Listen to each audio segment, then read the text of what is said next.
I'm actually there myself.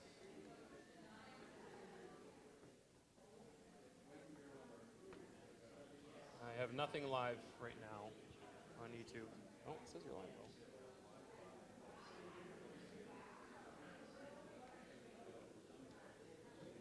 though. Oh, we're live. Yep.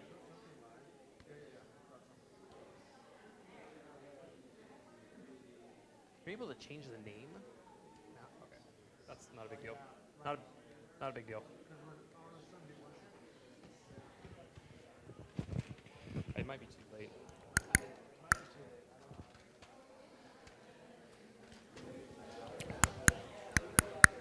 Hello, using this microphone. That's too much. Okay.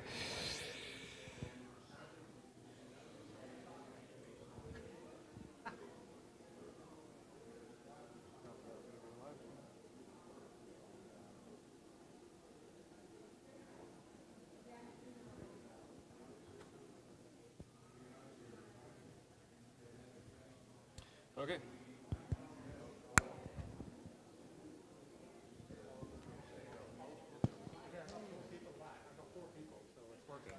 Huzzah. Good stuff.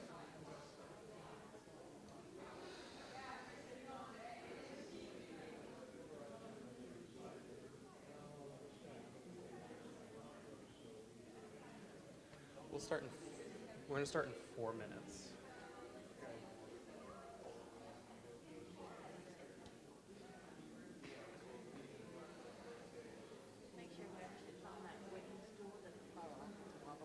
Okay.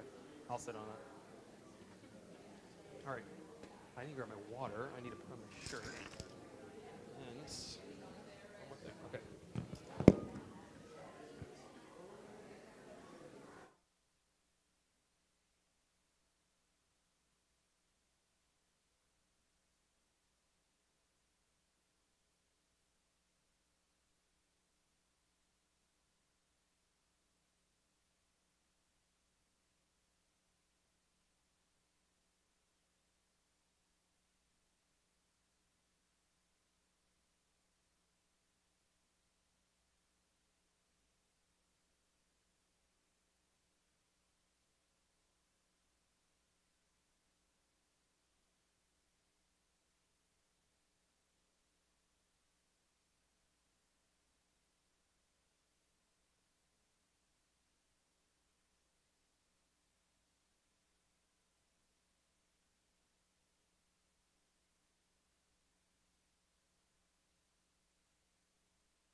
Hello? Oh, I found it. Why does it sound so bad? You don't think it sounds bad? Oh, oh no. There it is. Sorry, if you guys don't know, I did sound engineering for a number of years, so I get really picky with stuff like this. Thank you for waiting and being patient. We had some technical difficulties at the back that we finally resolved, and now you get to enjoy all of the pictures, not just most of them. So, good stuff. Yeah, mismo. Do you want to teach them that while I mute this? Okay. So one of the main phrases that we all loved and enjoyed in Ecuador was ya mismo. And it just means any time between 5 minutes and 5 hours from now, it's going to happen. So this is just appropriate. Ya mismo. Okay. Everyone, yeah, let's try it. Can you guys say it with us? Ya mismo. Any minute now. Awesome. Your first cultural experience of the evening. You're welcome.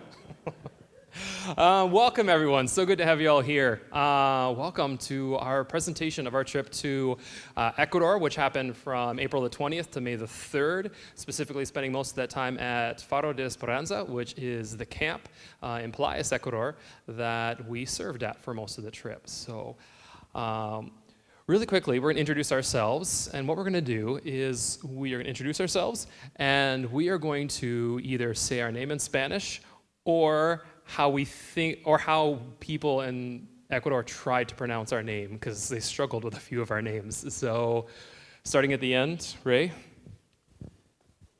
Mi nombre es Raimundo. Okay. Señora Kelly.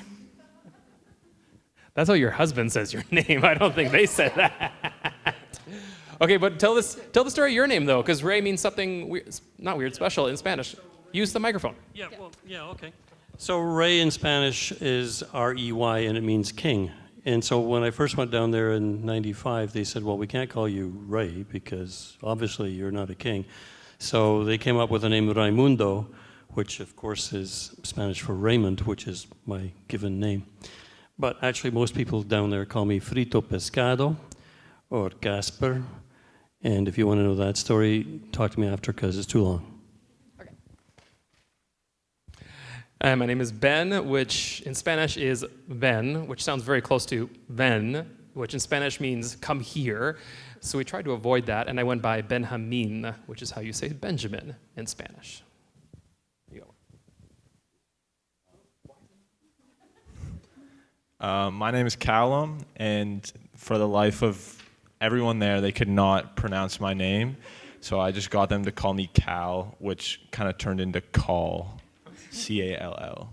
It was like he was speaking in a foreign language well, I guess they kind of were, but they like the shock on their faces of just like, how do you say that? It was amazing. My name is Maddie. In Ecuador, I was commonly called Mary. My name's Sam. I was, called Sam, or sometimes San if they didn't hear what I said. Or just Samuel, which is Samuel in Spanish. My name is Ashley, and in Ecuador, they pronounce my name as Ashley. Thanks, guys. Ray, do you want to give us a quick 30-second history of the camp? That'd be good. 30-second history of the camp, here goes. Gord and Heather Martin are here. They are the original connection with Ecuador for our region here. Gordon and Heather were down in Ecuador in the 1970s. They laid a foundation, and on that foundation, there have been many people gone since. And over the years, there were 2 or 3 churches planted, also a school, and eventually there was this real desire to see a camp planted. And some of you have actually been there, I know, and even helped to build the thing. So thanks to Gordon and Heather for being the pace setters.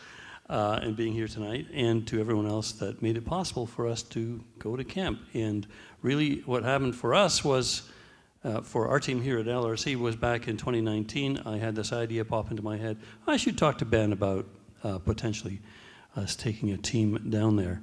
And at this point, I'm going to tell him, I'm going to pass it over to him, and he can tell from there what happened.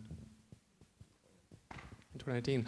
Yeah, so Ray pops into my office one day and is like, hey, do you want to go to Ecuador sometime? Which I'm always game for sentences that have that kind of focus. So yeah, we began this conversation of what it would look like to partner with this camp, El Faro, and to serve with them. And then in 2020, everything kind of came together. And 2020, we went down for the first time and spent 10 days down there serving at the camp in Ecuador, and then got back 3 weeks before the pandemic did its pandemic thing.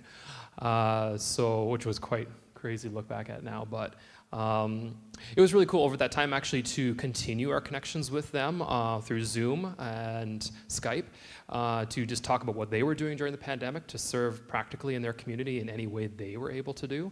And it was just really, really incredible to, just see how gifted they are, how passionate they are, how much they love Jesus and just want to serve in any possible way that they could.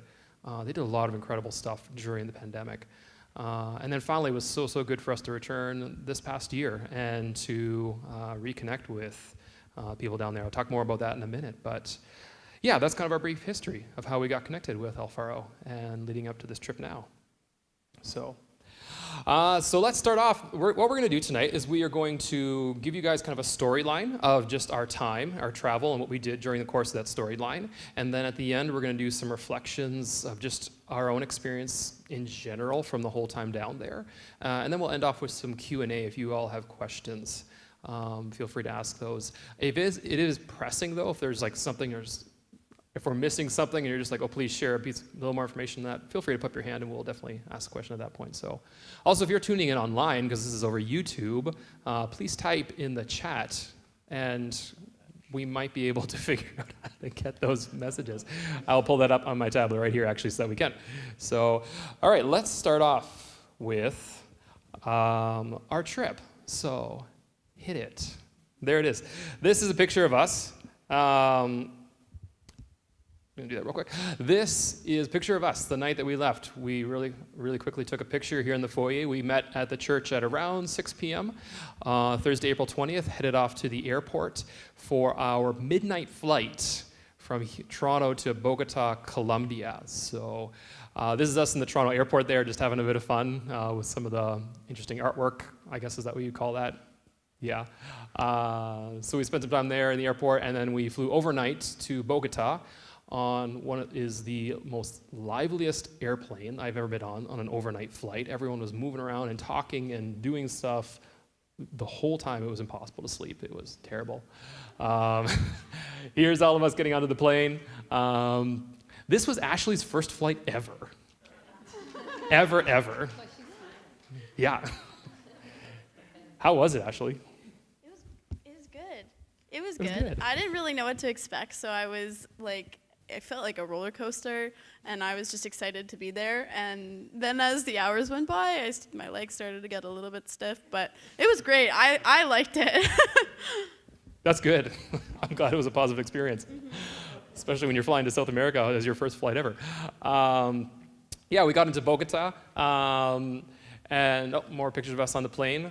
And this is a fun picture. So I missed actually the first half of the story because I just looked over and I saw Ashley and Maddie in what looks like a little pedicure setup. Do you want to share a bit about that? Or?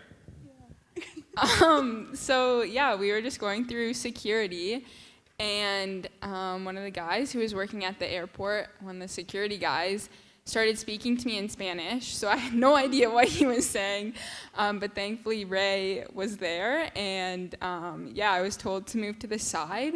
I got patted down, as did Ashley, and then we had to sit down and take our shoes off and then put our feet in this bucket. As you see there, I have no idea why Ashley and I got pulled over. We just did, and I was kind of scared, but it was funny to look back on it now because I had no idea what was going on. They were just all speaking Spanish, so I didn't understand. And they just gave you back? Yeah, they just gave us our stuff and we left, I'm pretty sure. I don't remember anything else. Yeah, no. That was it. There you go. This is flying into the city of Guayaquil, so we had a 2-hour flight from Bogota, Colombia to Guayaquil. There was a lot of flooding from all the rains that had happened there. This is a view of the city itself as we are landing. And yeah, here we are having breakfast after our all-night flight, bright-eyed, cheery-eyed, excited for what's coming next.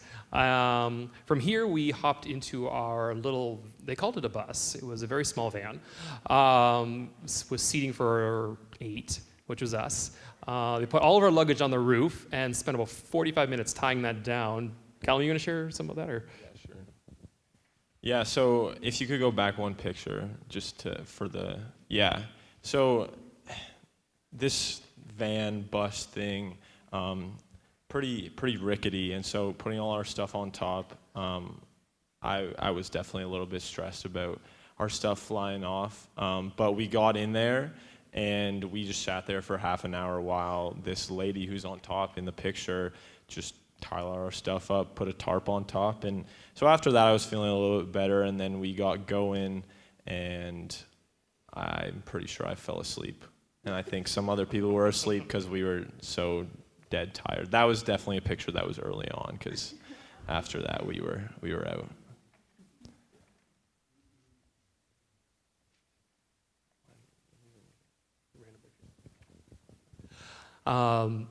It just felt very Ecuadorian, like hopping into that van, and it's like, here we go. We are in Ecuador. This is what it's like. Right here, these are just a couple pictures of what the city looks like driving through the city. We had an hour and a half drive out of the city into the countryside, down to the coast where the town of Playas is, where the camp is located. So another shot there of the city of Guayaquil. And after an hour and a half, we arrived. So this is a picture of the camp itself. That's the front gate there, and we'll just go through a series of pictures. This is kind of slowly walking from the entrance to the very back of the camp, so getting in. These are the first 2 buildings there. If you turn around really quick, this is the 2 buildings you see behind you.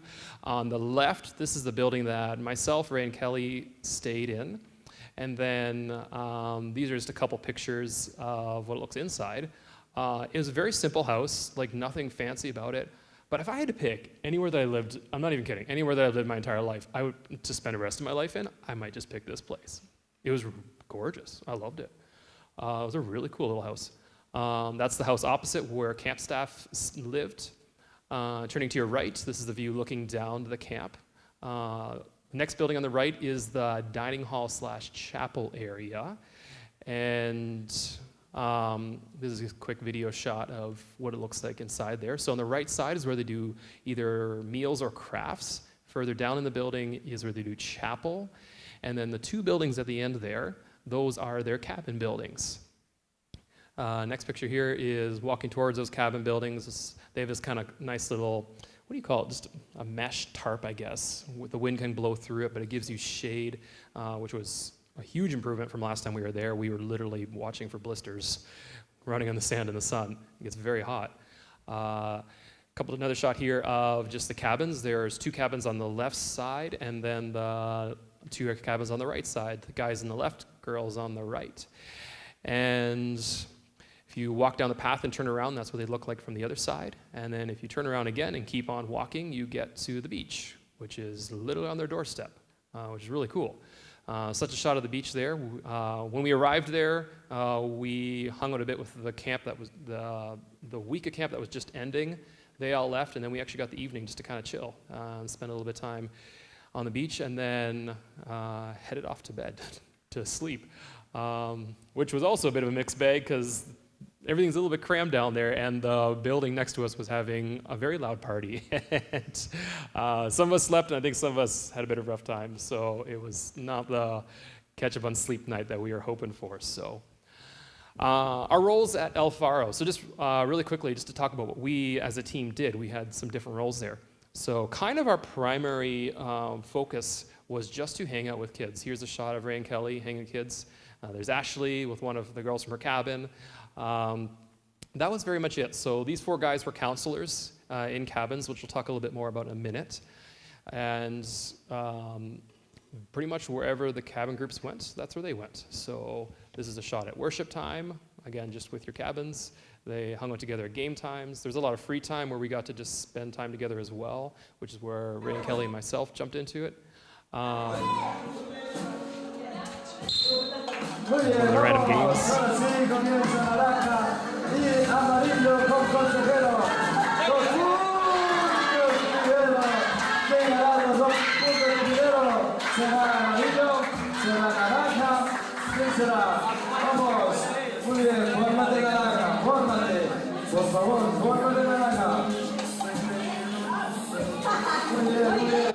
One of the things that this camp does best, you're probably like, what did I even just watch there? One of the things that the staff of this camp does really well is just being so creative with games, where they just invent all these different games. What was the premise of that game?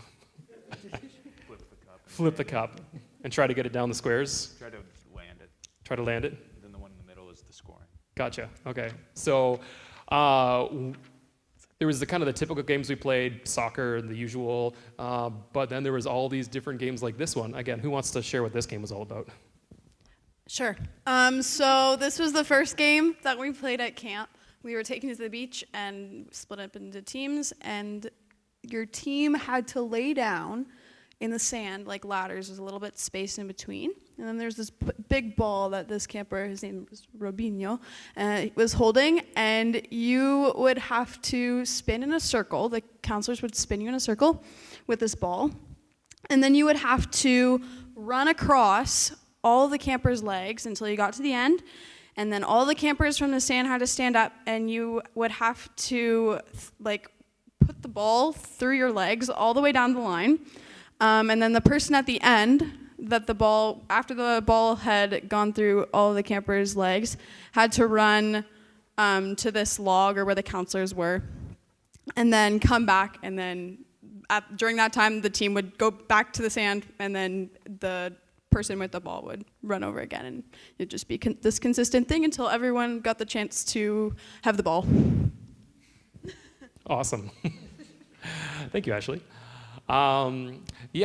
So aside from just hanging out with our cabin groups or just helping wherever we could, sometimes it became known that we had different skill areas, specifically Callum, and Callum got to jump in, help with worship actually a little bit for the week. Anything to share about that, or is it pretty straightforward? Callum plays drums, and here he is playing drums, so there you go. Ray and Kelly had a bit of advantage over most of us in that they're fluent with Spanish and were able to actually talk to kids, which, I was a little bit jealous of. But at the same time, maybe we'll share a bit about this as we go, but it's amazing how quickly you connect with kids that you have never had a conversation with. By the end of the week, you feel like you've made deep connections with a lot of the counselors and the kids, and it's really cool. So, really cool.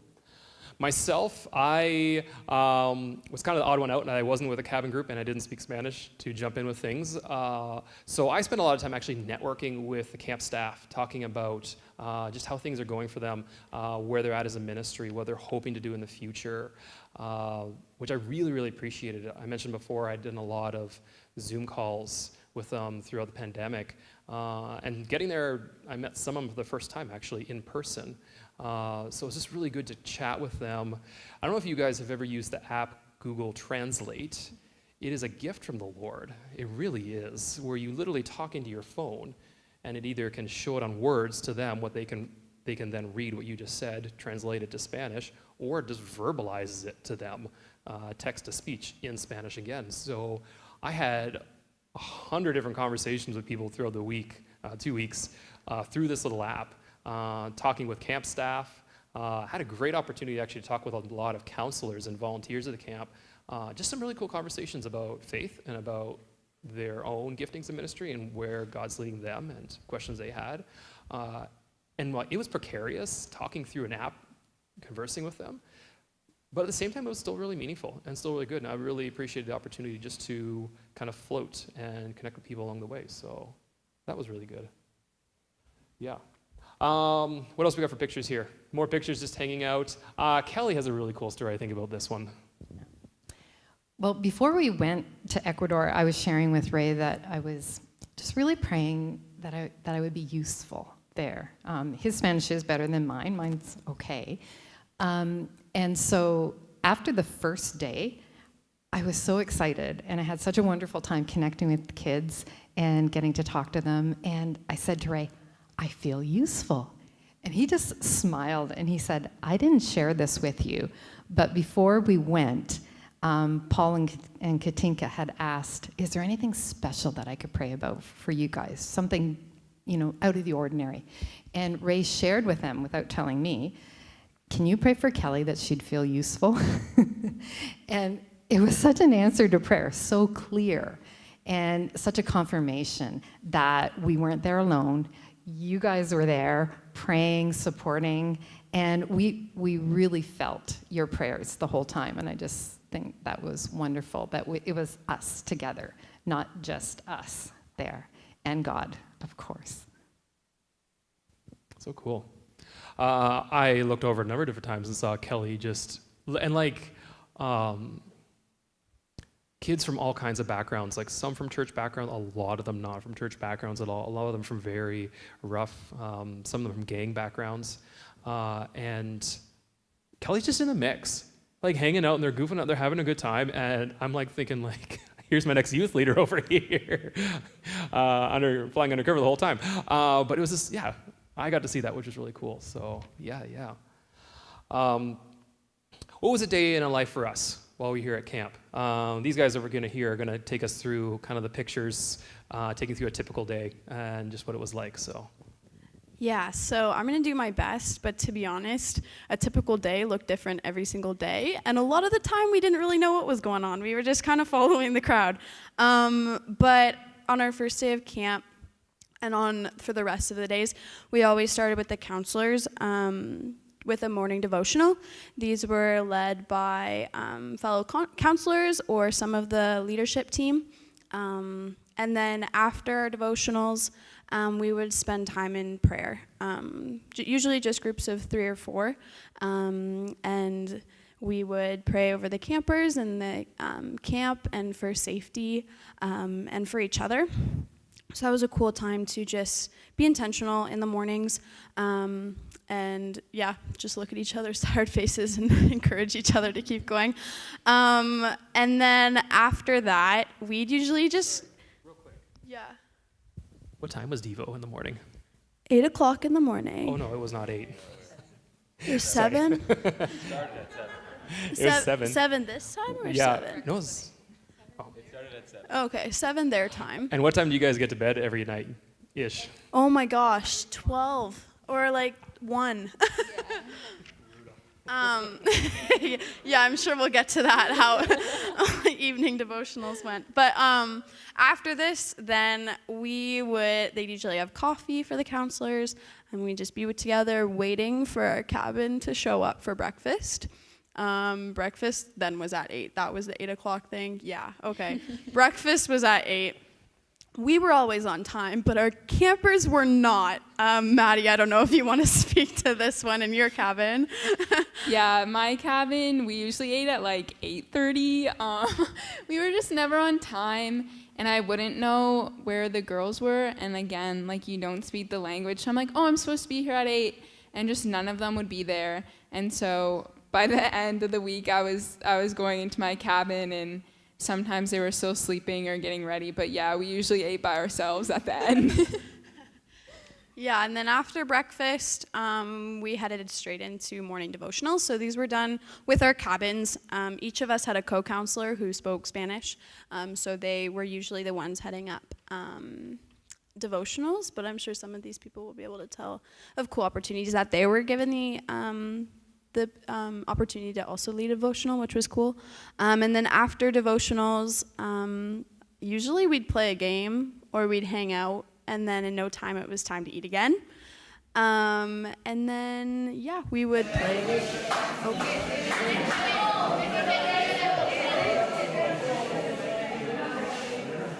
The first couple days, this video is showing us working on a shield for our teams. We got split up into 3 different teams, 3 different colors, and we were each supposed to pick a tribe of the Israelites, and this was going to be our tribe for the entire time at camp.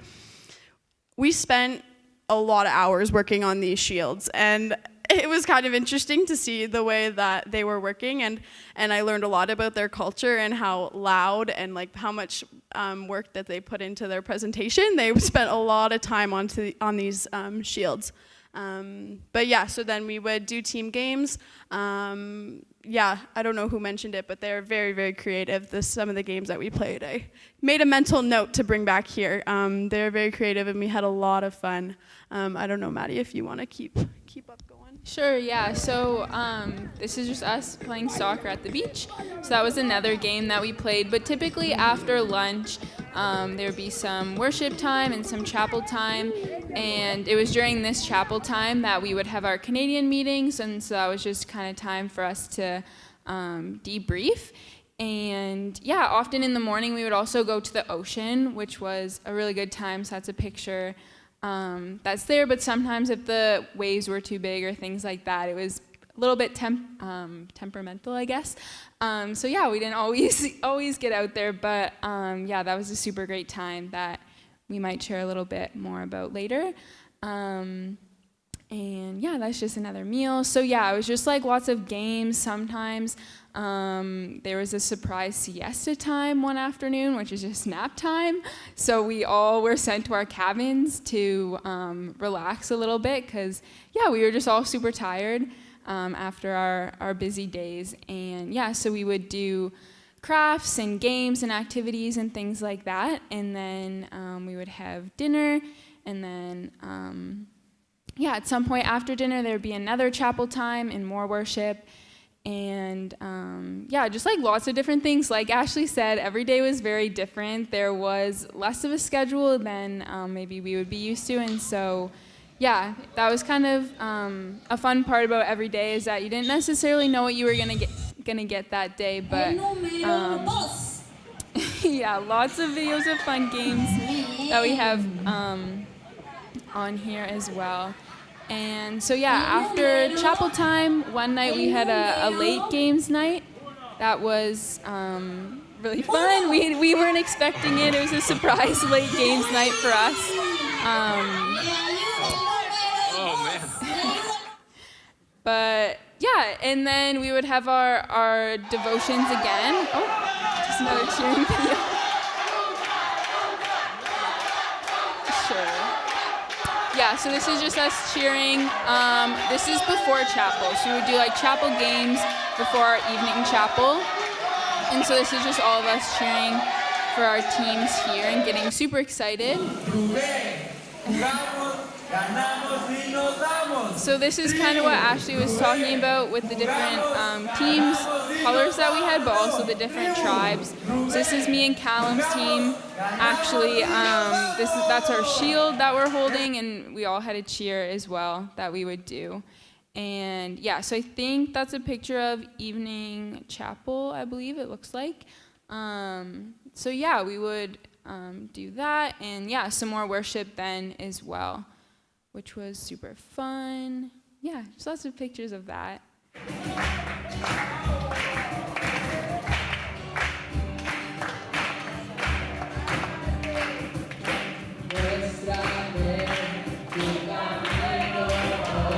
They would all clap for every single song that we sang.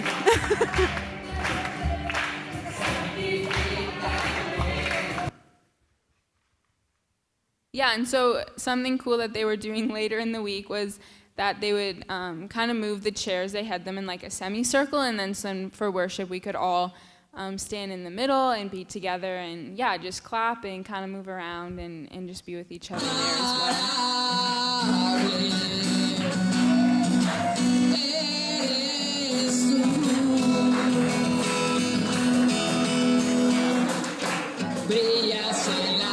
Do you guys recognize this song? Yeah, it was cool how they would have a lot of the songs that they sang would be songs that we would also sing too, just in a different language. So that was a super cool experience as well, and just how music kind of bridged that gap there too. Even if we didn't sing the same words, we were still singing and praising the same God. So that was great as well. Yeah. This was our guest speaker for the week. His name was William. He was from Quito, and Ray and Kelly got to know him a little bit. Have anything to mention about him, or yeah? So William was from Quito. He had studied at Palabra de Vida, which is um, Word of Life down in Argentina, so he's well trained, good, solid preacher. Really hit the kids hard with the gospel, let them know where they stood in relation to Christ, and spoke very well. And in fact, by the end of the week there were at least 3 that we know, young kids that gave their lives to the Lord. So that for us was really exciting to see. This man is very capable and obviously being used of the Lord in his ministry. Yeah. Yeah, we did. What were they? I can't remember. Yeah, we did. Cool. Nighttime at camp. Maddie, you mentioned some of the nighttime activities. Yeah, you guys are up late sometimes. There's times I went to bed and I'm just like, oh, they're wrapping up for the night. Everything will be great. And meet you guys the next morning. Like, we're up to 3 a.m. I was like, what? Anything else to share with that, or? Sam and Cal. Yeah, I was just gonna quickly mention evening devos, since that's kind of where I left off in our typical day. And so, yeah, after we did games or a campfire or whatever we were doing that night, we would head to our cabins for another devo time. And I didn't talk to the guys as much about what theirs was like, but I know Ashley and ours were really long. It would be like an hour, which was great, and it was so intentional for all the girls in the cabins. And I know that, yeah, they were all participating, and that was great. But yeah, it definitely is a challenge when it's like 11:30 and you want to go to bed and you don't speak the language to try to participate. But the counselors were really great in inviting us to pray or read a verse from our Bibles and do that in English. And even if they didn't understand, it was just something that they wanted to include us in, and so that was really special as well. So we had some special moments throughout the week, so that was kind of our daily rotation. One of the special moments that happened twice, I think, was flooding in the camp. It was interesting. It would usually only rain at nighttime, if it did, and there was a couple nights it rained, and it just would collect in that kind of soccer field area. And this is Hamil. Hamil is one of the guys who was on maintenance. He's been actually at that camp forever. I remember him from 3 years ago. He regular basis would be pumping out the water in the soccer field before we played games that morning. So it was kind of a fun thing. We had some special games during the week as well.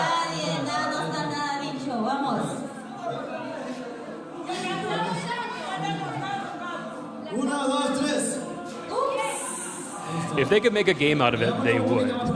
Pretty much anything. Stuff I'd never think of as a youth pastor. Okay, 1, 2, 3.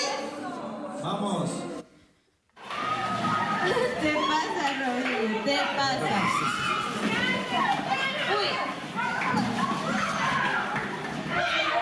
This game, you would say something that a few people in the circle might have in common, and then you had to jump up and real quick switch. Which probably was fun for you guys not knowing what they were saying in Spanish and then having to get up and switch. What else we got? Oh, this is one of the crafts. So we were in charge of the crafts this week, and this one actually was, we just brought a whole bunch of supplies down, and they had to make something to protect an egg and then drop it from where their cabins were. And actually 11 of the 55 eggs survived, so that was pretty good. But one thing I do remember about the craft time that I really thought was cool was the first craft that we did was a beaded lizard keychain, which is we were kind of wondering, ooh, were the boys going to like this? But there was one boy, Rubinho, and he was like the biggest guy at camp, and he became the pro. And he caught on to that so quickly, and he loved doing it, and he was showing everyone at his table. And I just thought it was really cool how you probably wouldn't get someone like that in Canada being so excited about a craft like this, but he just thought it was fantastic, so that was fun. There's a picture there of the craft, the bead lizards. Oh, yeah. What was his name? What was his name? Was that Rubinho? No, that's not. Oh. No, that's the guy that was always with them. Okay. On the Monday evening, so we started camp on Friday evening. Saturday morning? Saturday, yeah. Sabato. That's Saturday in Spanish. Every time I can remember a Spanish word, I'm really proud of myself.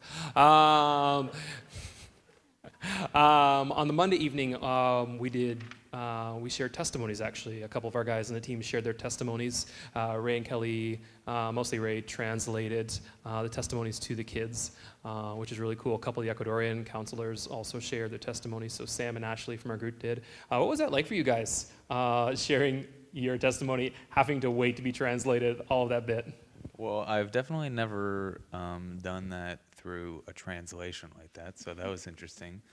But it was definitely really cool to have that opportunity to do it, as much as I love public speaking. But yeah, it was definitely really cool, and I'm definitely glad that I did it. It was cool to hear, well, like ours, but then also two of the other counselors there shared theirs as well, and hear a little bit about that and just some of their lives, and like even the crazy things they've gone through and learned in their walks with the Lord as well, which is just really cool to hear.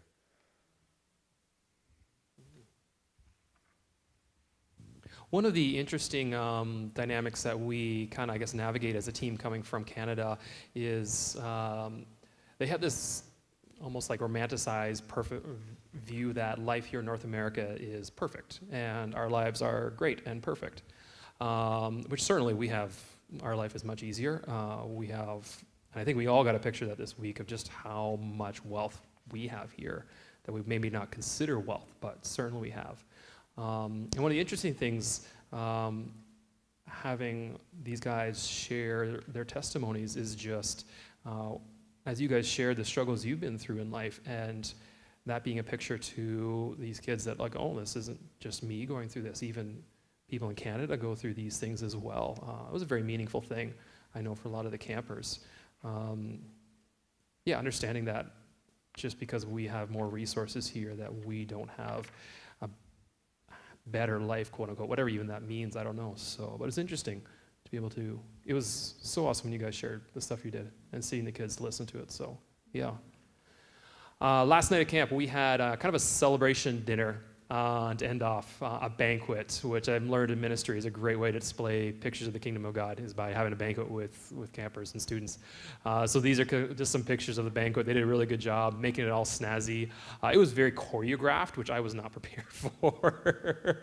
All kinds of different, just pre-established things. The campers needed to be escorted in one at a time, and there was a photo shoot that happened along the way, and I actually couldn't even find pictures of that, which is amazing because there's 100 pictures I got taken during it, but it was a really fun night.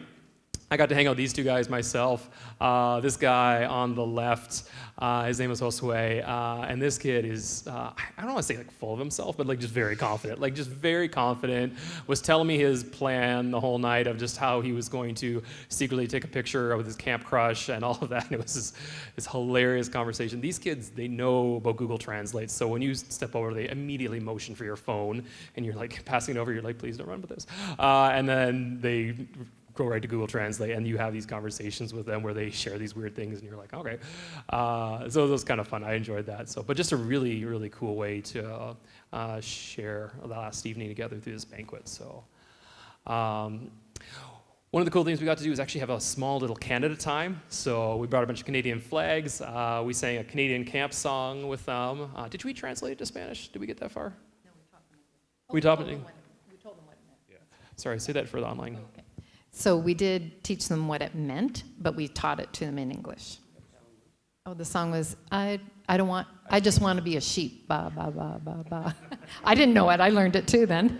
We were actually, when we got to the picnic area, we had just brought the snack, and then they told us, okay, you have half an hour. We're like, okay. Oh, was it an hour? I thought, well, it went by quick. So we put something together in an hour. It was a lot of fun. So they had these cool little kind of gazebo, I guess, things down there. We sat underneath there next to the beach. It's one of the crazy things, just being in ministry, is the times that God is faithful in the things you would never think that God would have. Like, yes, God has something to do with everything, but just things you wouldn't expect him to show up and direct you. I needed to bring a snack down for our Canadian snack, and I'm racking my brain. I'm like, what is a Canadian snack? I don't even know. And I was like, maybe something maple. Let's see if we can find something maple, because that's the best I can do.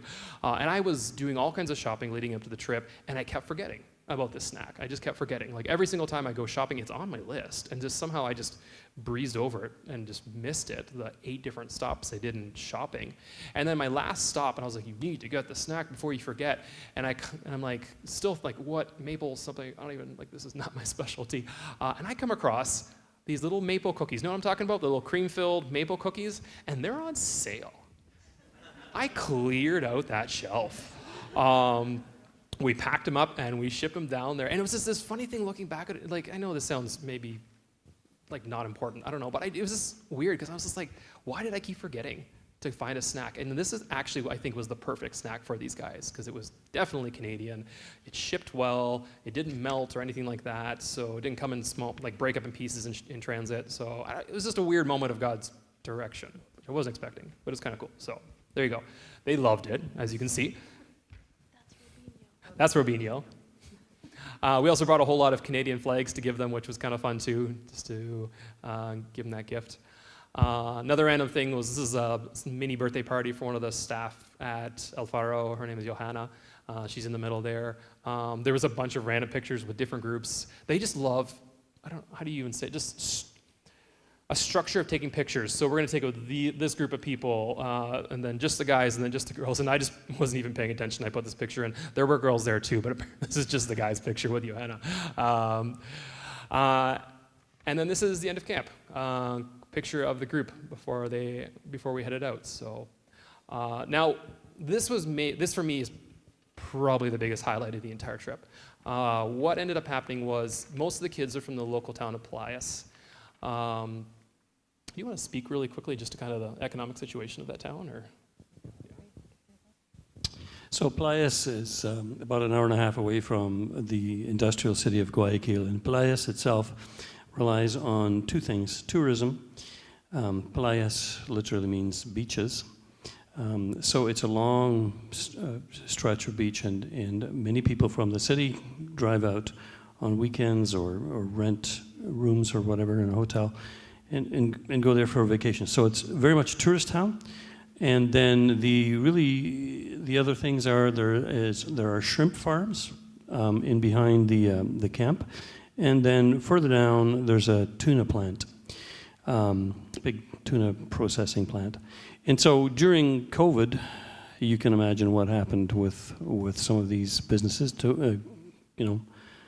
Tourism went down, and people couldn't work in the factories the same way that they could, and so on. So it's it's a town that's really not very well off, and some of the areas that these kids come from. Well, Kelly and I lived there in 07, 08, and we knew there were some tough areas, but we had not seen this. So Ben has thoughtfully not taken pictures right up close to some of these houses, but some of them were really quite literally hovels, little concrete block structures with maybe a rickety roof and perhaps a light in the middle and a mud floor, and it's rainy season, so there is mud everywhere and mosquitoes everywhere and so on. So to see these kids did you want me to keep going, or will I stop?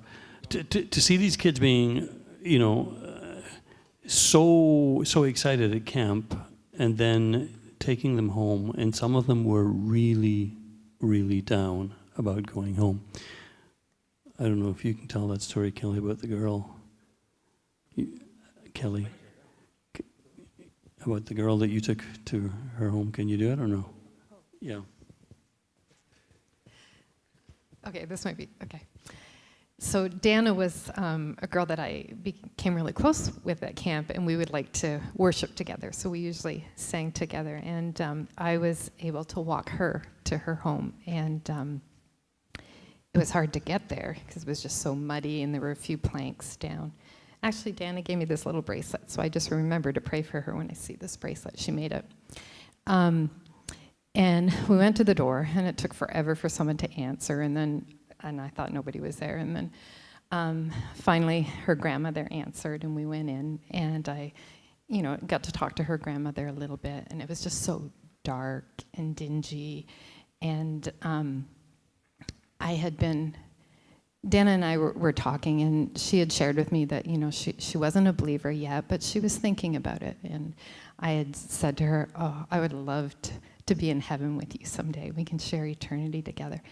And, she big smile on her face. And so I said, I'll pray for you when I'm in Canada.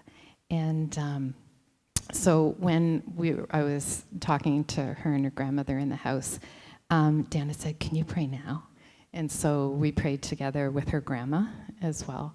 And it was really hard saying goodbye. And, the tears were coming in her eyes. And that was, really difficult. So pray for Dana. I just pray that she does make a decision to follow Christ. She was actually voted the best camper for the week, which was kind of cool. Yeah.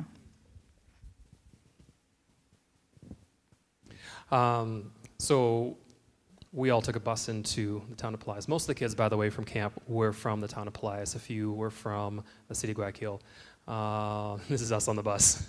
By the way, I told the guys when we're in Ecuador, do not stick your phone out the window. Do not lean out of the window because you can get robbed really easily in town. And here, we're in the country.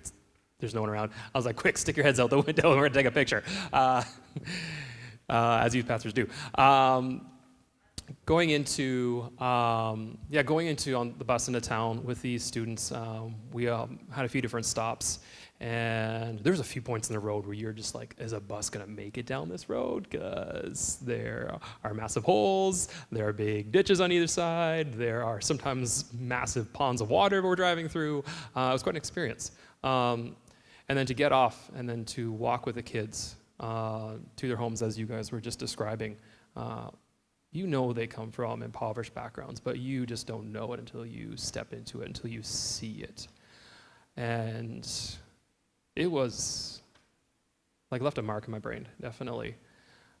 See how quiet they got. These very, very excited kids that were engaged in we don't know fun like they do. They know how to have fun. And then just to see them just hit with the reality they're stepping back into their everyday life. That camp has been so much fun and so good for them, but now it's back to normal. It was a hard thing to grapple with.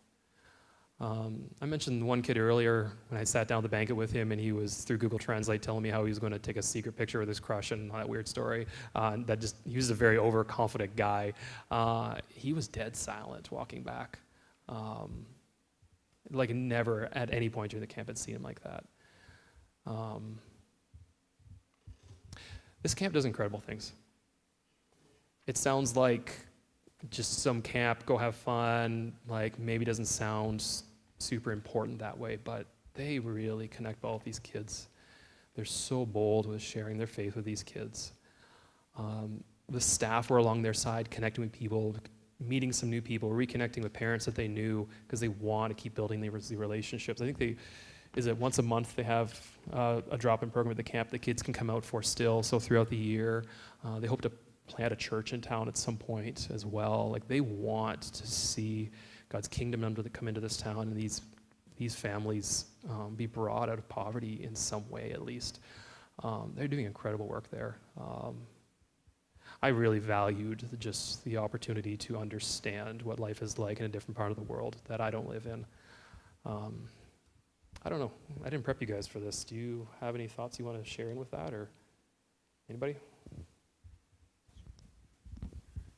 I think the biggest thing that hit me, just being able to, just see all of the places that the campers grew up. I think it really taught me or brought to light how the campers viewed camp. And it was just kind of brought to my mind just in our discussions after that experience where we were given the opportunity to just debrief with each other. we were just kind of reflecting and comparing what camp is like in Ecuador compared to camp here. And we were just sharing some of the experiences with our campers after we had seen where they live. And one of the things that we shared was just how if the campers left forgetting the games or forgetting the messages and forgetting all of the fun times that we had on the beach, the most impactful thing that they were able to take home was the 3 meals that they got fed every day and the safe home that they got to sleep in the evenings. I remember, I don't know, Kelly had a camper that she was just intentionally spending time with. She was super, super shy, and we just really didn't know how to approach her. She was super just behind the scenes, and she said her favorite part of the camp was the cabinas, which is in the evenings. It's where we all go into our cabins and we go to bed. And I don't think it hit me until after we got home to see where they left or where they lived with their cement houses and their curtains for doors and windows. That hit us that many of these campers, especially the girls, don't have safe homes to sleep in. And so I think it wasn't until after we got home from the bus trip that really hit that, yeah, I think we can get distracted even around here about all the games and the activities and the programming and stuff, and we forget that there's people that it's just the simple things that they don't have that can mean more to them than we can ever imagine. Thanks, Ashley. So that was our experience heading into Playas. And then we came back into town, hopped onto another bus, which was actually my first time on public transit in another country, or like not a North American style public transit, I should say. So took this, what felt like a spaceship bus back to camp. It had very interesting lighting inside. Anyway, we then went back to camp and then just spent a couple days helping them clean up camp. It was the end of their season. I got to spend some time actually with the counselors, just us. So this is us one night down by the beach, had a little campfire, yeah, just enjoying watching the sunset down there. Yeah, spent a couple days there, helping clean up camp. This is just a fun picture of how they just transport stuff down there. You think about I don't know, codes for transporting things here in Canada, and it's a little bit different down there, so I just had a good chuckle when this truck rolled into camp one day. What picture? Oh, this is just us hanging around camp. The one day we actually got to do a trip to kind of the other side of the peninsula where we're at in Ecuador. So this is kind of the view actually just across the street from camp. What is this called again, this little mountain thing? El Moro? El Moro? And it's just... Okay. So, yeah, just a view from the other side of camp. This day we took another bus through the countryside, just to kind of give you a picture of what it looked like. Kelly, you were telling me that normally this is just dead, that it's... Desert. Yeah, desert. This is right at the end of the rainy season, so everything's nice and lush, but normally it's pretty dry. Picture of a church driving through just a small town. This is the small town itself. Yeah, just to give you a picture of what it looks like. We came into this little town right by the coast, and once we got there and got off the bus, we all got on life jackets and hopped in this little tiny boat and went for a little cruise, so you could say. We were hopefully going to see some dolphins, which we saw a few, right? I was actually mesmerized. Actually, can you just go back there, Jane? I was mesmerized by this big old ship. They were loading it, and like they were loading this thing fast. Like it had thousands, you know, those big shipping crates. Like thousands of these crates were going on the ship, and they were just like whipping them in one at a time, like you were just loading the back of a truck. It was amazing. I don't even think I paid attention to the dolphins. I was so mesmerized by this. Maybe that's weird. I don't know, but it was kind of cool. So it was kind of nice just spending a time seeing a bit of the Ecuadorian countryside. And just what it was like out there. This is kind of a little port town there. And then we hopped back into the town of Playas and spent some time there. What did we do in Playas? We ate, didn't we? Yeah. Anyone want to talk about what it was like touring in the town? Anybody got any stories? Sure. Sam? Yeah. Yeah, we went a couple different days into Playas, which was really fun. They were a couple of my favorite days, especially after a pretty busy and hectic week at camp. There's just a lot going on, so it's fun to kind of just as our little group hang out and explore a little bit around. Lots of really good food. Somebody talk about this real quick. Oh yeah, this. So this is cheese on ice cream, which sounds a little unusual, but it's well, apparently it was new to them, right? It's like a kind of a new popular thing that they're. They all love it. Yeah, but they all love it. So I was kind of interested to see what that was like. Callum can speak on this now. Yeah, so Maddie and I, we got one each, and that one's Maddie's because I already started eating mine. But it was, I don't even know what kind of cheese it is. Like, it was a super mild cheese. It was basically just for texture. You could barely taste it, and I don't know. It was okay. I don't know. Maddie, did you? Ordered in Spanish. Yeah. All by myself. Muy bien. So what's the population of Playas? 35, 40,000, yeah. Well, how big was it when you guys were there, Gord? A lot smaller. 2,000 maybe? Okay. It's really grown.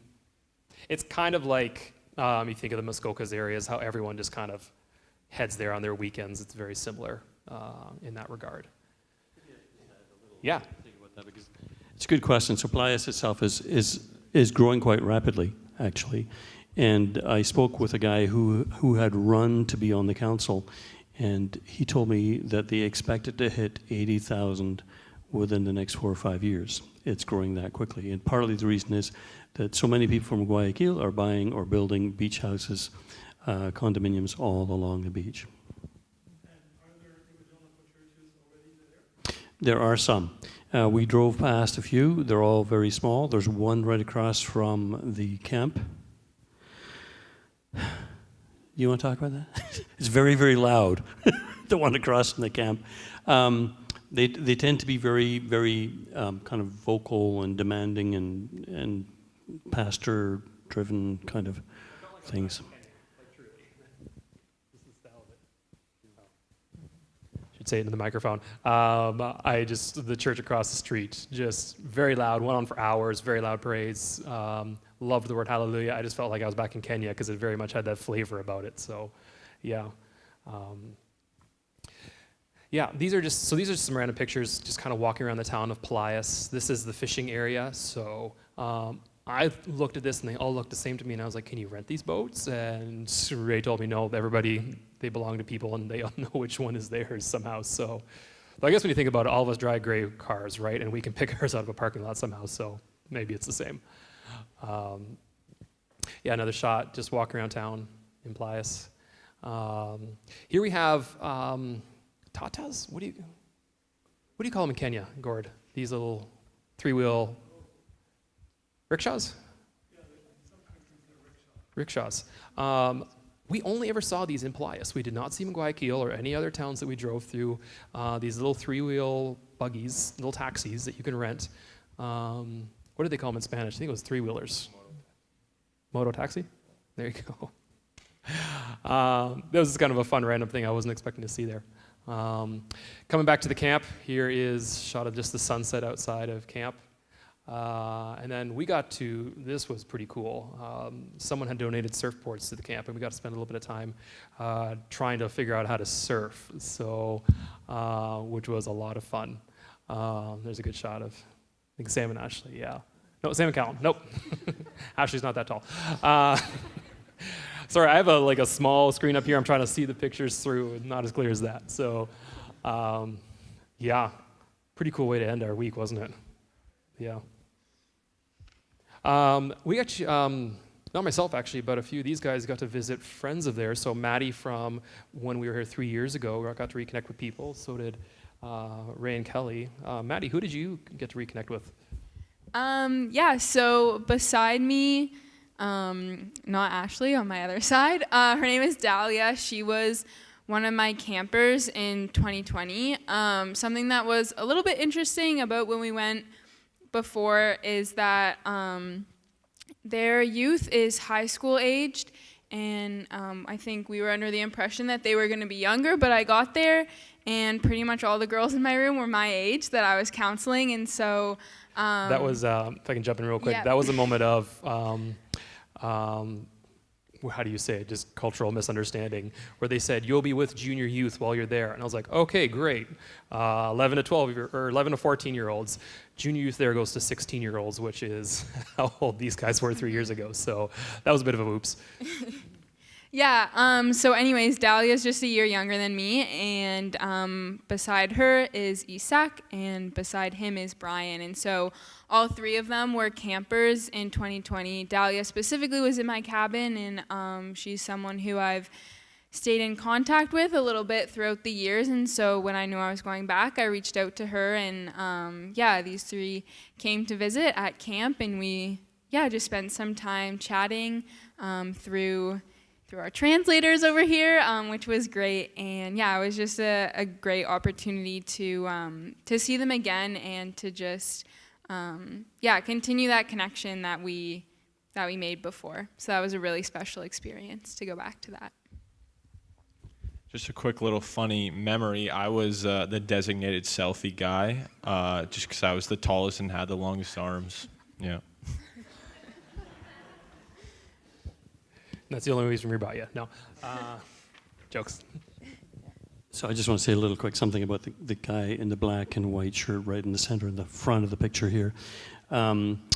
His name is Mario.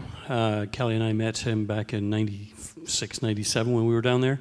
He came to our youth group then. He was about 13, 14, hyper. But great kid, lovely kid. And shortly after that, we left and came back to Canada. And we really didn't know much about Mario and what had happened to him. His nickname, of course, is Super Mario. But here he was. He was desperate to come out to camp and see us. His wife, who is in the glasses there, lives in Playa, or was brought up in Playas, and so he's out to Playas quite frequently. He came out to see us. I want to see you. And he told us that as far as he was concerned, we were his spiritual parents. And we thought, well, you just came to our youth group a few times, Internally, this is what we thought, But he said, no. He says, I know I didn't become a Christian at that point. He said, but you folks got me started on the path that led to Christ. And he said, I'm here today to tell you that the last few years I have not been going to church and I have not been doing very well. And I wanted to come out and see you and tell you that I've decided that I need to go back to church. And sure enough, the next Sunday, he was there with his family, which was really quite exciting. So pray for Super Mario. You can remember that he would continue on. He was quite active in youth ministry years ago and just kind of got away from the Lord. So I did not get, this is another friend that we made while we were down there. Just to give you a bit of a picture of what life, the local wildlife, this is a cockroach that's the size of my thumb. Found it on my curtain in my room. Probably can keep going. Actually, I thought it was really cool.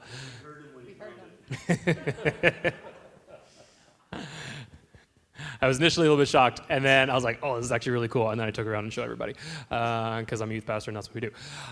This is a cool picture, just hanging out with some of the camp staff that were still there. I think this was our last night, maybe, at camp before we headed back to Guayaquil. And the guy taking the picture, his name is David. Actually, we just got a question in the YouTube stream about who governs the camp. David is the former president. What's the name of the current president? I forget his name. We'll come back to that. But it is basically a self-governed camp. They have their own board of directors, staff that run the camp. And then Eddie, that's the name. Eddie Gomez. That's the current president of the camp. So yeah, self-governed in that way, in the same way that a camp would be here. Originally founded by Canadian missionaries. When we were there in 2007, 2008, what our responsibility was to set up the board of directors for that camp and get people together to do that, and so that the Ecuadorians could run it themselves. And yeah, they've been doing a great job since.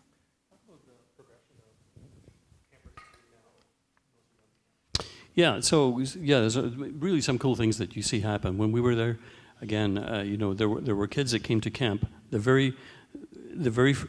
Kids were mostly coming. Churches were bringing kids from Guayaquil, from Quito, from all over, but nothing was happening in the area around the camp. And we saw these little kids, and we said, "Could we not invite some of these kids?" And they said, "Sure, I guess we can invite some of the local kids." And so some of the local kids started coming. And from that, now a few of them have progressed to the point where they are actually counselors and in leadership training, which is really kind of exciting to see that progression in and around the camp area.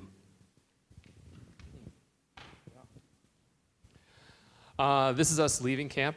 So David, the former president, he's on the right, and his wife Johanna is on the left. They're wonderful people, just wonderful people. I just snapped this picture like really quick. We're driving off, and I ripped my phone out and tried a quick picture. And I love this picture because it looks really cool. This is us back in the city. This is our hostel where we stayed at for the 3 nights that we were in the city of Guayaquil, so an hour and a half back into the city of Guayaquil. This is us having breakfast one morning. They always hand-made it for us. It was delicious, some of this stuff. Here we are just out front, waiting for our taxi to show up before we head into town. Oh, there's another shot. Had a pool. They called it a hostel. It felt like a little mini resort. It was very, very nice. Very simple. There was no air conditioning. 30 degrees plus at nighttime. It was not the best sleeps we had, but very nice place to be able to be. So this is the church in the city of Guayaquil that's well connected with the camp. Ray, can you say the name for me? So Iglesia Cristiana Bastion began in 95-ish. Basically, at that time when we were just arriving in Ecuador, our co-workers, Tim and Lil Horn, were meeting with 2 or 3 people in having a Bible study in a home in this area, which at that time was a squatter's camp. No electricity, no running water, bamboo huts, and so on. The church got started. The first building that we actually had was about the size of a single-car garage, and held 20 people or so. It's grown now, and you'll see a shot of the inside if you haven't seen it already. Well, actually, it outgrew the church building, and so now they actually use the gymnasium. This is the gymnasium of the school that is connected to this work, to this ministry. Yeah. Anything else? So we got to spend Sunday morning here at the church worshiping with them, which is really cool.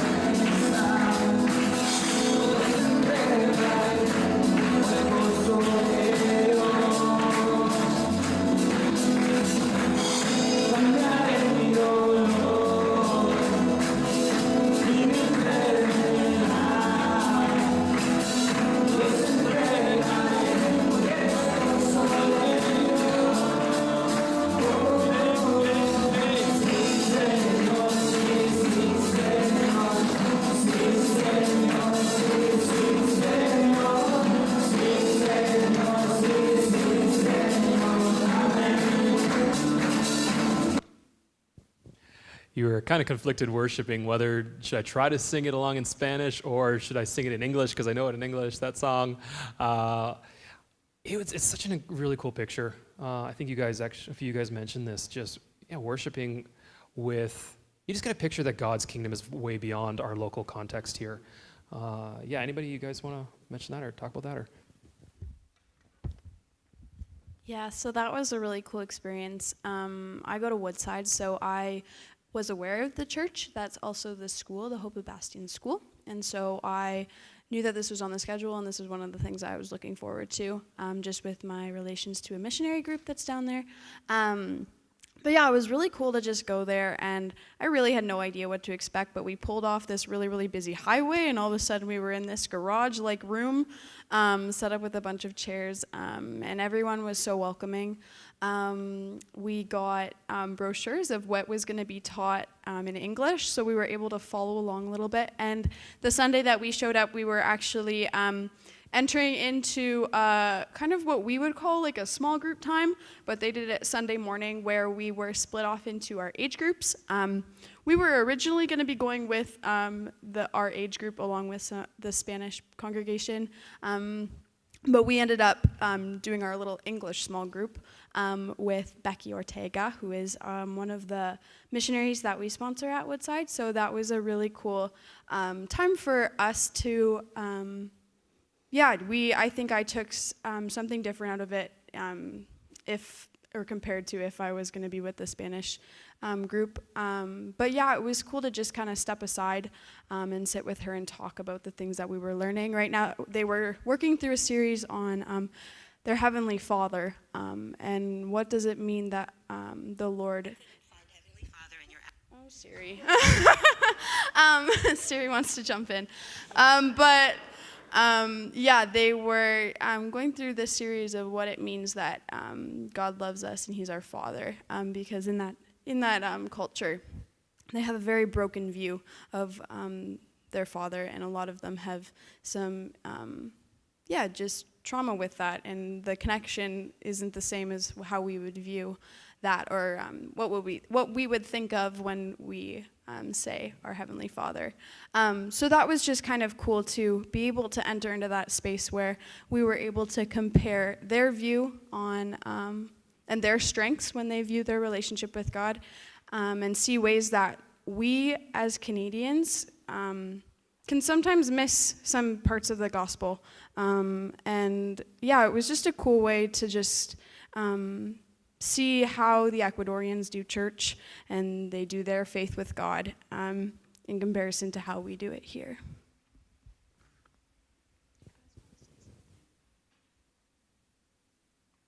Cool. Thanks, Ashley. After our time at the church, we spent a little bit of time touring around the city. I got to reconnect with the counselor that I co-counseled with 3 years ago. His name is Javier, which I really, really appreciated reconnecting with him. Hola, this is from the church still. Bien? Alabando al Señor, ¿no? Muy bien. Ya me voy porque yo soy tan viejo. No. That's the voice of Ray Marshall, by the way. This is a view of the city of Guayaquil. So we had this crazy big Ferris wheel that we got to go up, and that's a shot from the top of Guayaquil, which has this kind of like mountainous hills with houses going up the side.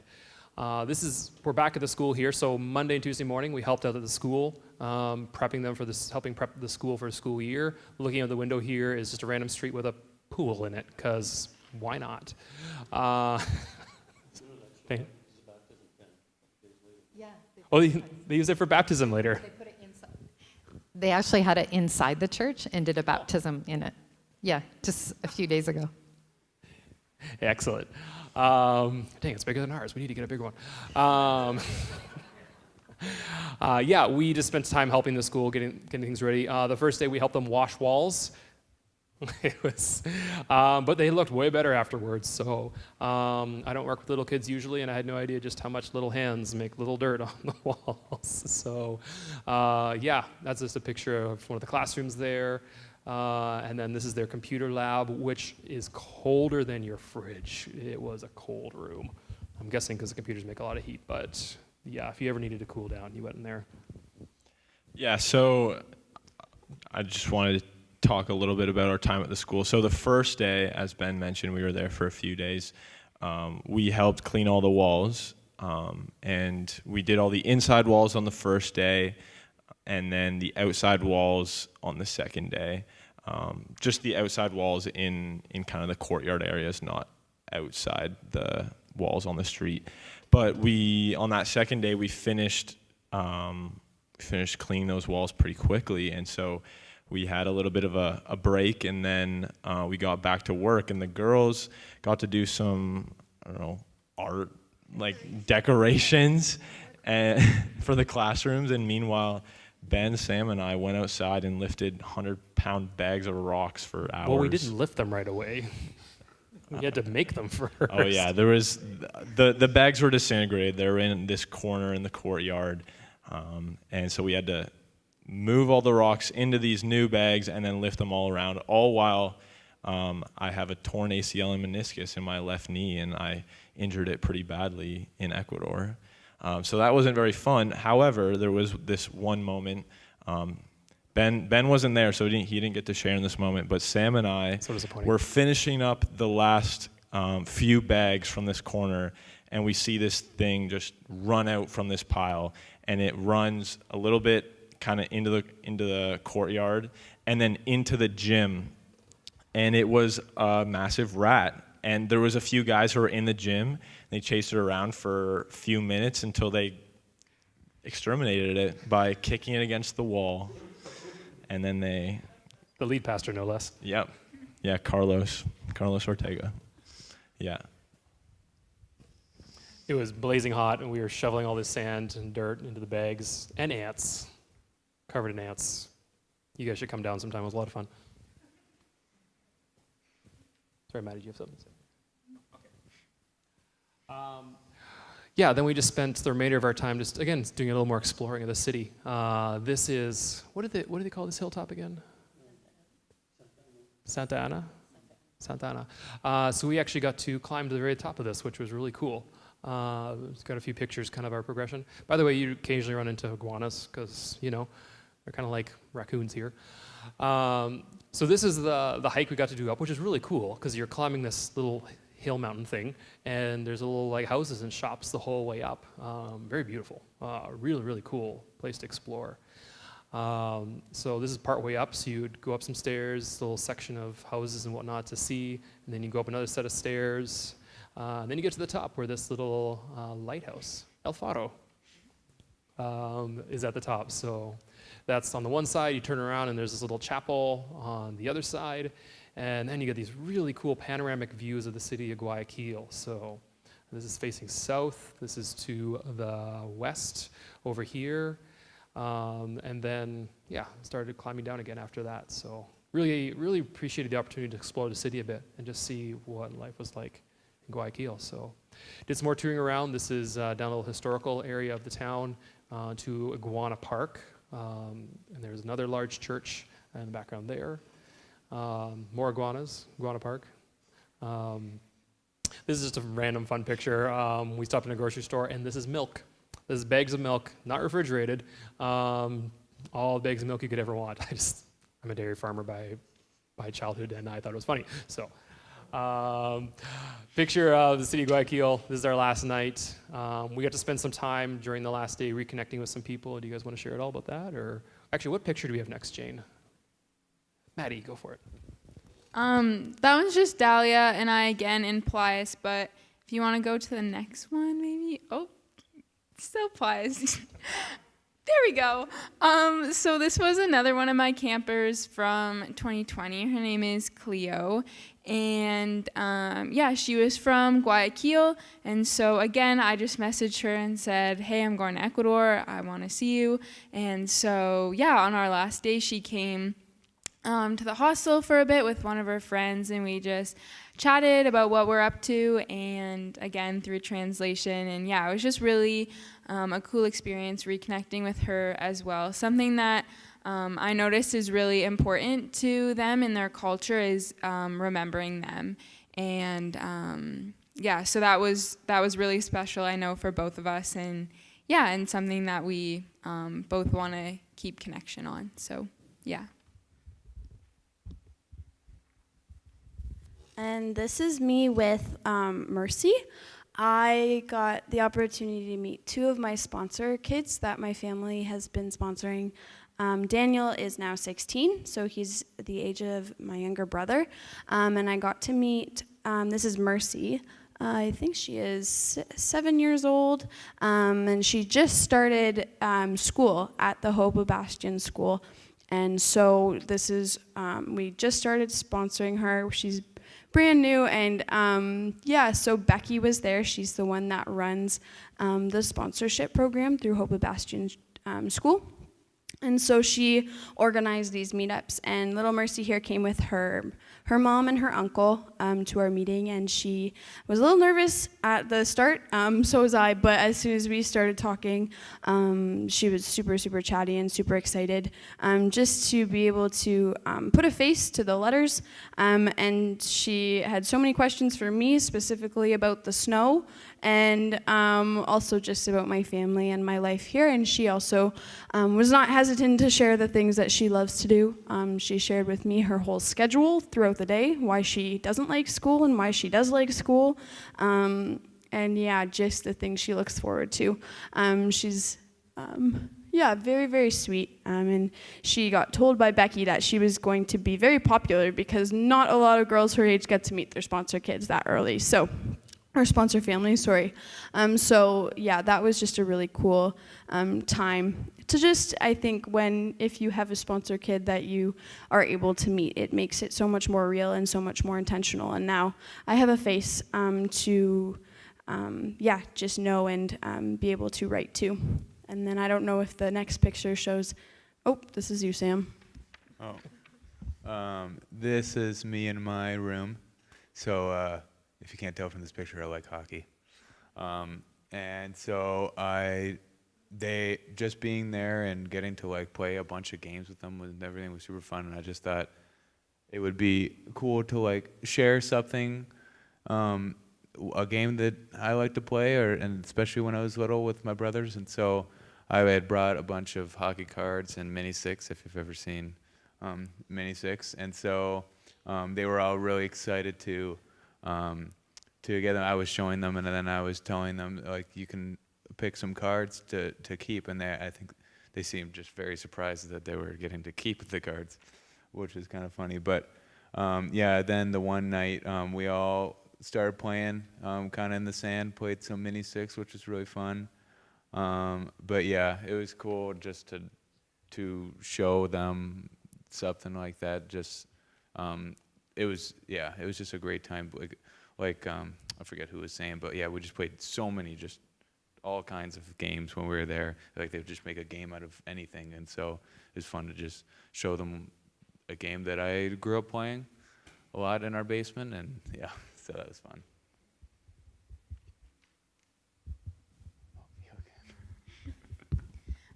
So these were two younger girls that I met at camp. So something that was kind of interesting about our week when we went is that, like Ben mentioned, it ran from a Saturday to a Wednesday, which is not usual. Usually it would be Monday to Friday, but our week was a little different, and we had lots of different campers. And so, yeah, these two were younger. Most of them were high school students, but I quickly became attached to these two little girls here. And one day when we were swimming at the ocean, they asked if I wanted to be their friend. And so then I kind of referred to them as my two little amigas for the rest of the week. And yeah, they were just super special to me, and they were girls that I got to walk home in Plias as well. And yeah, so I just wanted to share a picture with them because yeah, they just have such a special place in my heart.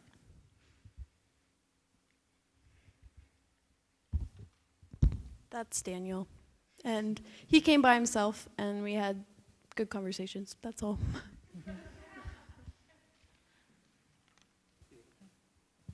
Sure, this was our last evening in Guayaquil, and Kelly and I, of course, we've got lots of connections over the years, and we were trying to squeeze a few in. So we had a meal together with this couple that are in the center just behind Kelly. This is Jorge and Pilar. They helped us, or maybe we helped them. We helped each other in youth ministry back in the 90s. The guy just to my left is Jose. And things kind of come full circle. Kelly and I are involved in ESL ministry here now. And this is probably Kelly's first ESL student, because she tutored him when he was about 14 years old. And later he became a Christian and involved in the church, became a leader in the church. The girl with the glasses just to Kelly's right, her name is Olga. You just never know what's going to happen when you go on a trip like this, because Olga, when she found out that we were doing ESL classes online, she said, could I join? She wants to improve her English. It's actually not too bad, but she wants to improve it. So sure enough, every week since we've been back, she has been checking in with us, joining the classes with us. She was there last night, and is really excited about this, and brought a friend another time and plans to invite others. So you don't know where these things lead, right? Little seeds and things go around. And anyway, we had a good meal with these guys. And of course, Super Mario showed up again because he's hyper. But he's right there in the middle. So yeah, that was our last night in camp there, that last picture, and this one as well. We're just getting ready to leave the hostel. We showed up at the airport at midnight because we love overnight flights, don't we? No, we don't. But they're cheap. Everybody and their dog showed up at midnight. The airport was swamped, and the ticket counters were closed for some reason, and we had to wait for them to open. So this is us just kind of sitting on the floor, just waiting for stuff to start moving. So about an hour that we were hanging out here, and we finally got in to check in, got through that, got through exit security to our terminal, and then boarded our 4 a.m. flight this time. So this is flying out of Guayaquil. If you can see, it's really hard to see, but there's a little pink circle. That's where our hotel was. Spotted it flying out of town. I was like, no way. You can tell because it's very unique road structure there. Flew into to San Salvador, El Salvador. This is a picture of the sunrise as we're about to descend into that city, and we had a 2-hour layover here in El Salvador. And then from there, hopped on our last flight and headed back to Toronto. So yeah, that kind of concludes our trip. That took a lot longer than I thought. The storyline of our whole trip. I apologize if we're long-winded. Really quickly, we just wanted to share, though, some of our favorite, fun memory. Let's start with that. What's your favorite memory from the trip, guys? What do you got? One for me was probably, it's probably close to the end of our camp week in place. And there was one guy there, he helped with maintenance and was also kind of like a counselor there. And he was just a year younger than me, so he was 18. And his name was Josue, and he was pretty good at speaking English. And so he had offered for both me and Callum. He had asked us if we had wanted to do one of the devotions, like either in the morning or in the evening. And then he said that he would translate it into Spanish for our boys in our rooms. And so we both got the opportunity to do one of those, which I wasn't really even sure how that was going to go, but it was really fun. Me and Callum, we were in different rooms, but our rooms came together for our one devotion, and then we just did it all together in a group, which was kind of neat to do that. And then we all kind of got together in one room. It was probably already midnight, but then we started our devotion, and that one in particular I was doing. And yeah, it was kind of cool. I was just basically told that, do you want to do a devotion? I was like, sure. And it's like, what do you want me to talk about? And he's like, you pick. I'm like, okay.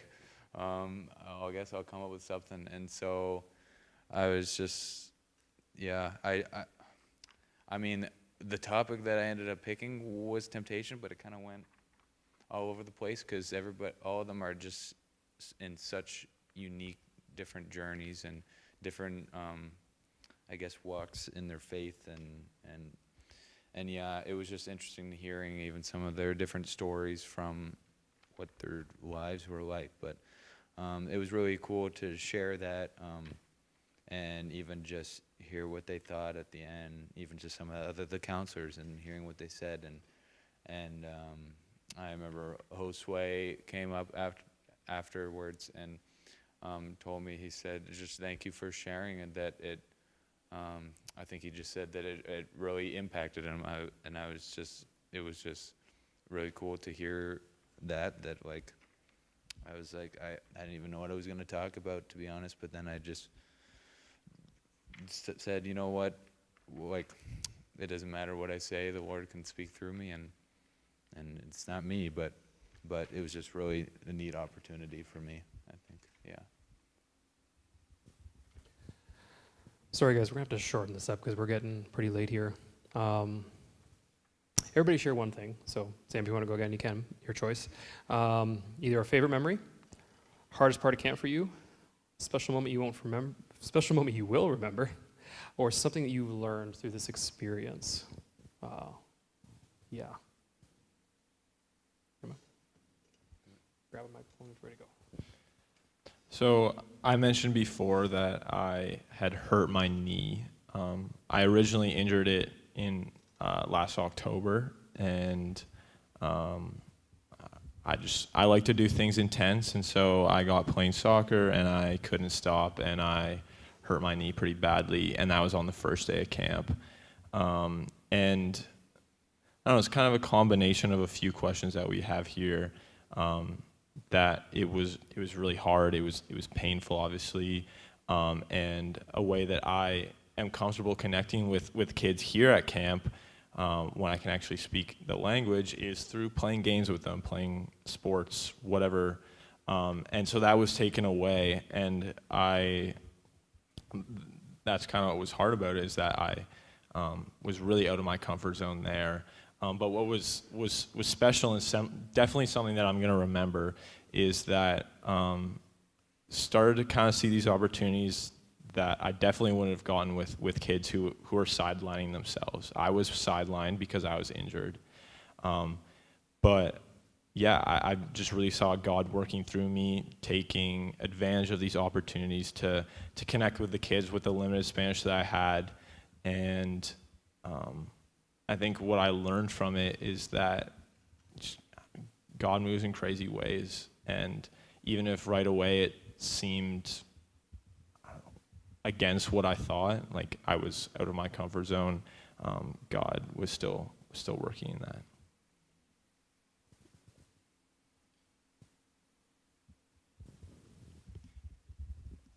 Yeah, like Callum, I think I can answer a bunch of them with just one.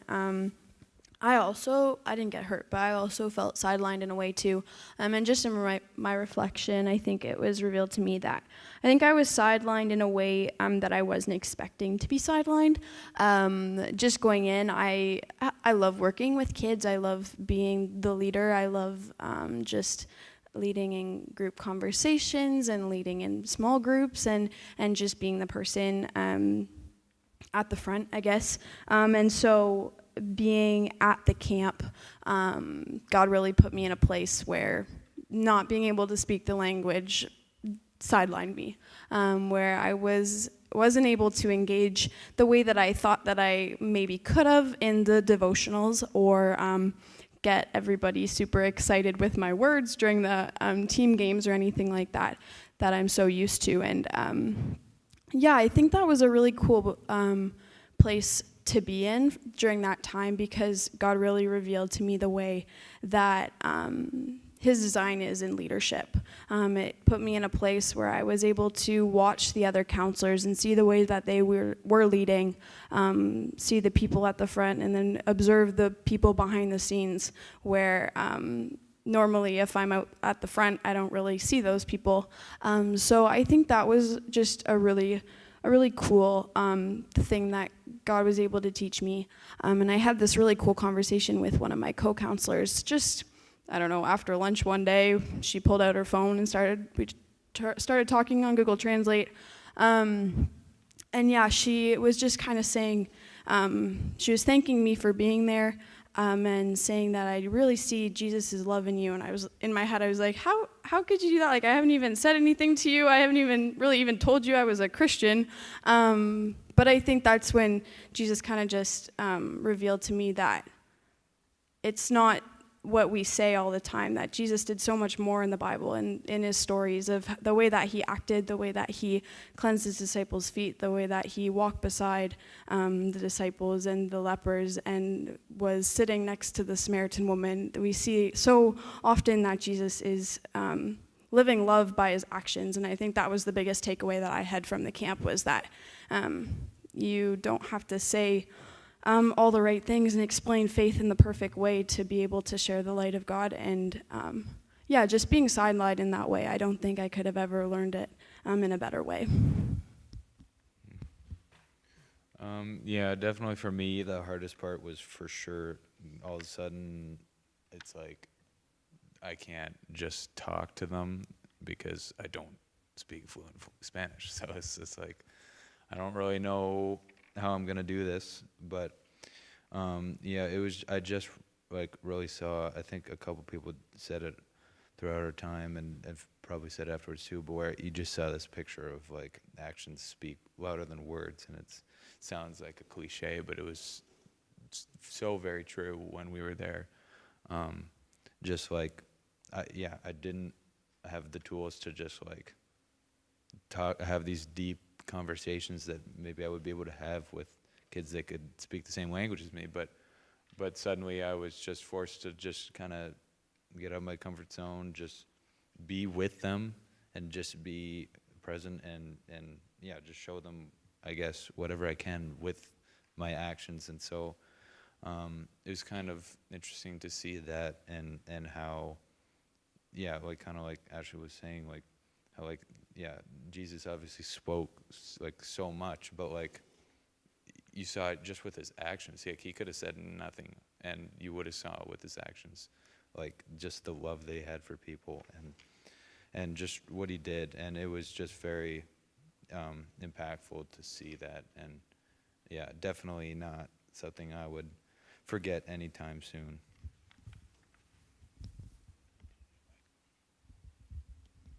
I would say for me, the hardest part was probably the comparison of what it was like in 2020 compared to now. Specifically with the girls in my cabin, like I mentioned, Dahlia and Cleo and all the girls in my cabin last time were so quick to approach me and bring me into things, and that made things a lot easier. And this time I didn't have that same experience. The campers that were up this week that we were there were a little bit more quiet and to themselves, at least for the girls and the girls in my cabin. And so I definitely struggled with that the first couple of days, and just trying to find where I fit in and how I can make these connections. And that's kind of where my two little amigas came in, Noemi and Karina. Were those two who brought me into things, and even though they were so much younger and had no English at all, they just brought me along with them, and I just got to spend lots of time with them, and they were definitely a blessing and something that I'm very thankful for from that trip.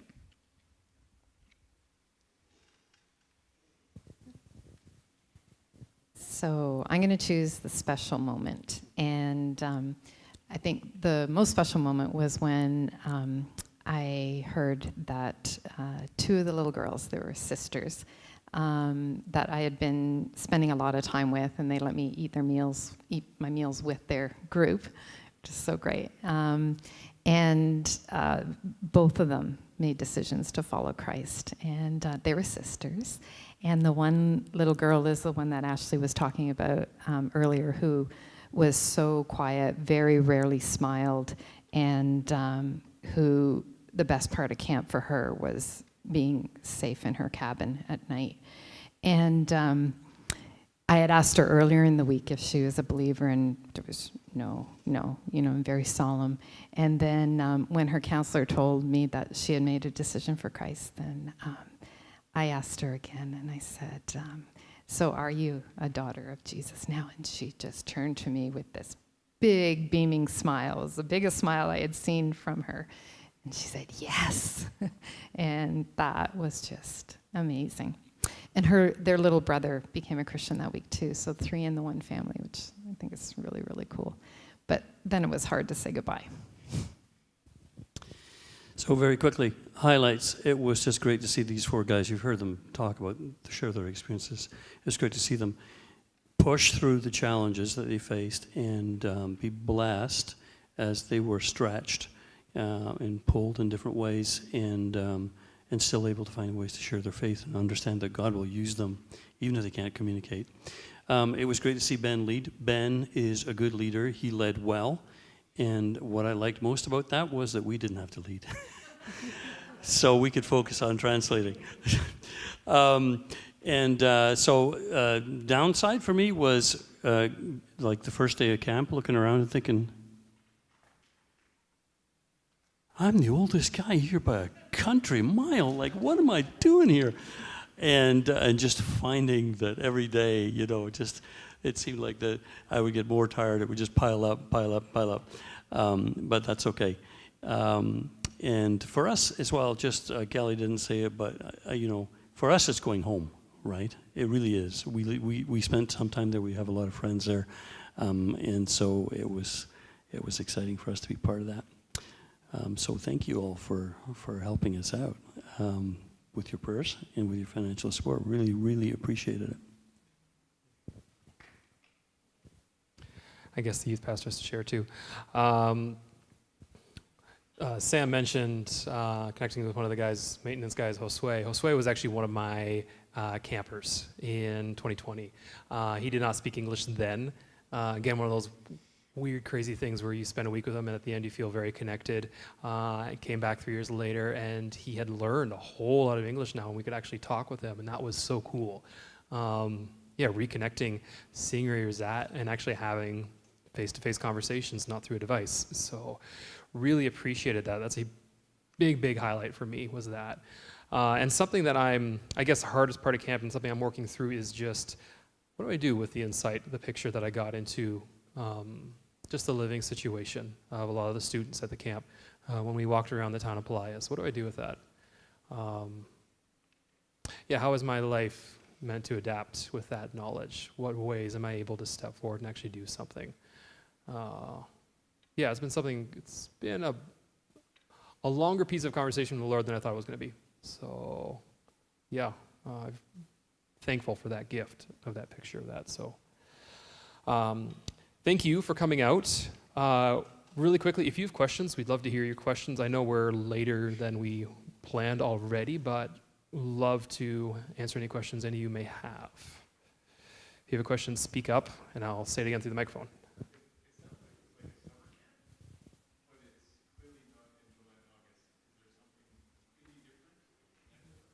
Yeah, so the school system there, I don't know, maybe you guys are better to speak to this than I can, but they end, I think it's at the beginning of the rainy season, and then, which is like, well, it changes. As we learned this year, they sometimes change it randomly. We almost lost our week of camp because the school board literally, end of February, just by the way, school's gonna start 3 weeks earlier this year, aka at the beginning or at the end of April. So very short notice, threw camp for a loop. Their summer break typically is March, April, maybe a bit of February, the rainy season, yeah. Is that a good summary? Yeah, great. So that's why they do camp when they do, yeah. I had a question through the live stream from Scott. Hey, Scott. Asking about the funding the camp needs throughout the year and what that looks like. So we actually fundraise specifically for the week of camp that we were there, so Ecuador uses U.S. currency, and it was $5,500 American to run their camp for the week. So that's how much that was our goal of fundraising for them. I should say that we greatly exceeded that. I think we doubled it. I actually haven't seen the final number yet. The generosity of Lincoln Road Chapel and all your connections just blew us away. So we were able to fund that week of camp and then give them a gift beyond that for the peripheral ministries they do throughout the year. So, which is really cool. So their big source of income is fundraising from churches such as us. Woodside is another one. Wallenstein's another one. Who fundraise on their behalf for these weeks. They rental the facilities from time to time. They charge a little bit from the kids, but it's not much. So if the question is about how can someone actually support the camp, you can go to www.msc.org, and all funding goes through there, and you can look for the particular ministry and find El Faro de Esperanza, the Lighthouse of Hope, and make a donation that way directly to the camp. 100% of what you donate will go directly to the camp. Other questions? Yeah, Gord.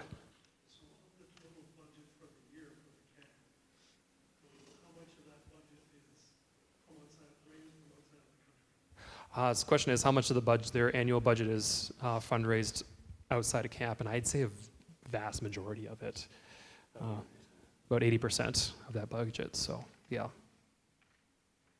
it seems like maybe a trivial thing, like just giving money. Like, is it actually, like, are we actually doing something? Just giving a check? Absolutely, like 100%, absolutely. Yeah, yeah.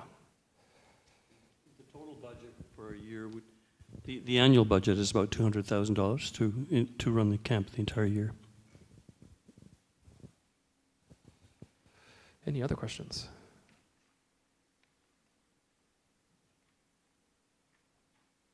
I know you guys don't want to ask, but yes, my favorite meal was queso empanadas. So tasty.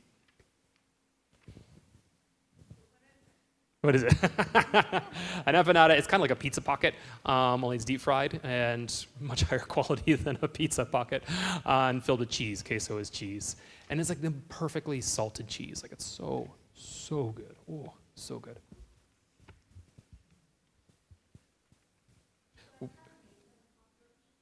Did we name the cockroach? I should have. I did not. No. Should have gave him a name. I didn't see a single cockroach my whole time when we were there in 2020, and we saw all kinds in Guayaquil. We're walking down the street, and all of a sudden, this little flock of them came out of nowhere. It was great. Kind of. Added to the experience, for sure. Last call questions. Last call live stream. Any questions? Yeah. Thank you for entrusting us with your kids.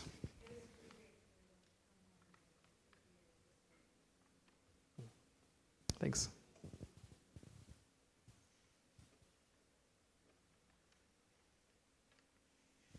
Cool. Well, feel free to grab any one of us at any point if you want. If you have any more questions or want to chat further. And let me pray. Close this off this evening.